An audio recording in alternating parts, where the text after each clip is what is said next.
শুভ রাখি পূর্ণিমা।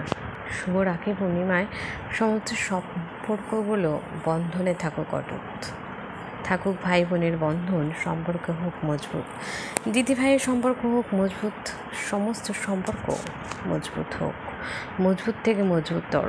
ওই মুখে বললাম দিদি বা ভাইয়ের সম্পর্ক তা নয়, সমস্ত দ্বন্দ্ব, সমস্ত কলহ, সমস্ত কিছু মিটিয়ে একে অপরের পাশে থাকা। শুধু অর্থ দিয়ে শুধু নয়, অর্থই কিন্তু সব কিছু নয়, আবার অর্থই অনর্থের মূল কারণ, আবার অর্থ ছাড়া কিছু নয়।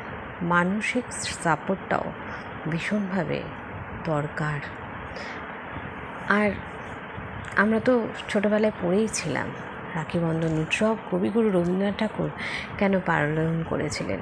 এই দিন শুধু ভাই বোনের সম্পর্ক নয়, দিদি বোনকে পড়াতে পারে, ভাই বোনকে পড়াতে পারে, বন্ধু বন্ধুকে পড়াতে পারে।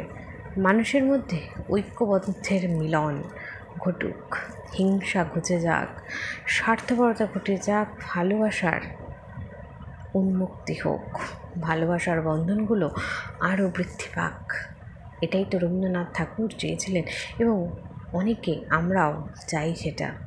সমস্ত সম্পর্কগুলো মজবুত হোক, ভালো হোক, স্বার্থপরতা সরিয়ে স্বার্থ ছাড়া, শর্ত ছাড়া একটা সুন্দর সম্পর্ক হোক, যেটাকে বলে মধুর সম্পর্ক। শুভ রাখি পূর্ণিমা। সবাই এই দিনটি ভালোভাবে কাটাও, ভালো থেকো, সুস্থ থেকো।